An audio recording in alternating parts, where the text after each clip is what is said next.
Meus cumprimentos ao deputado Marcelo Santos, que preside a sessão nesse momento, aos demais deputados que estão aqui no plenário, aos funcionários da casa, aqueles que nos assistem pela TV Assembleia, e meu cumprimento especial aos agentes do IADES que se fazem presentes hoje nas galerias. Também aqui já de antemão, digo que apoio a iniciativa do PLC e sejam bem-vindos a esta casa e parabéns pelo trabalho que vocês fazem e às vezes com pouco reconhecimento. Presidente, demais colegas, assim, nesse pequeno tempo que tenho nessa fase das comunicações, eu gostaria de fazer algumas ponderações e uma reflexão sobre a questão da violência.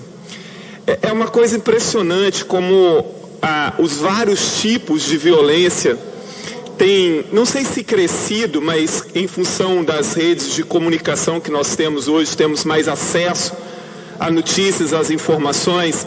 Esse final de semana aconteceu novamente um crime ali em Vila Velha, em que uma pessoa matou a esposa, feriu os filhos.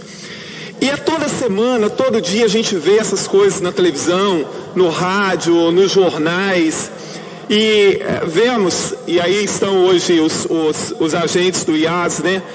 Jovens cada vez mais cedo envolvidos com a criminalidade, e não é com pequenos furtos ou coisas desse tipo, mas com crimes mesmo, assassinatos, assalto à mão armada e coisas desse tipo.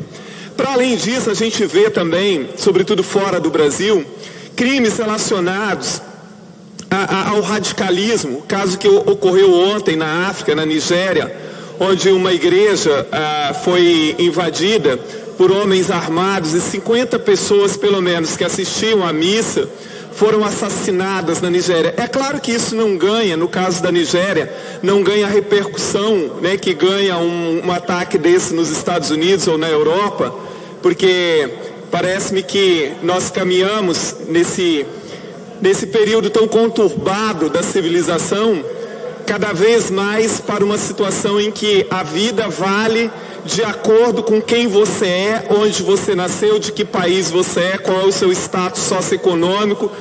E por isso, talvez uma tragédia como essa que ocorreu ontem na Nigéria não tenha a repercussão que teria se tivesse ocorrido em um país desenvolvido. Mas voltando à questão dessa violência que nos atinge aqui no Brasil o tempo inteiro, ontem eu vi uma coisa curiosa numa matéria falando sobre esse crime e alguém cobrando das autoridades públicas uma ação em relação a essa violência. E alguém questionava assim, o que um governo, um governador, o presidente, ou um prefeito, ou os políticos podem fazer em relação à violência doméstica? Como o presidente, o governador, o prefeito, sei lá quem, pode impedir uma violência que ocorre dentro de casa? Impedir eu não sei se pode, mas amenizar, deputado Teodorico Ferraz, sim, pode. Existem políticas públicas e poderíamos criar políticas públicas para tentar amenizar isso, sim.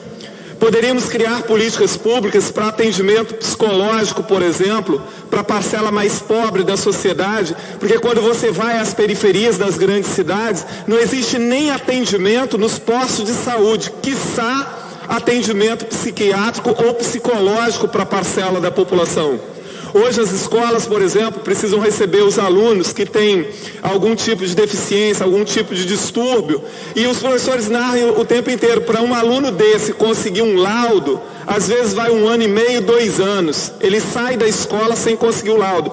Então é óbvio que não pode existir policiamento dentro das casas de tal forma a impedir crimes, mas existem sim políticas públicas adequadas, e se nós tivéssemos políticas públicas realmente que funcionassem, sobretudo nas áreas mais carentes das cidades, com escolas que absorvessem todas as crianças e todos os jovens, com educação de qualidade, que quando um jovem vai embora da escola, que houvesse uma política para ir atrás dele, para trazê-lo de volta à escola, que a gente tivesse mais oportunidades de lazer e esporte em todas as áreas das cidades, é óbvio que a gente conseguiria diminuir, e diminuir bastante isso.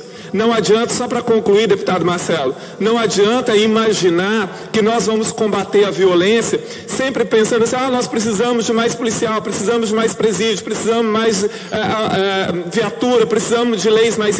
Claro, precisamos de tudo isso, mas se não tivermos as políticas lá na base para impedir ou pelo menos reduzir a possibilidade que essas coisas ocorrem, nós jamais conseguiremos reduzir nada. Muito obrigado, deputado Marcelo.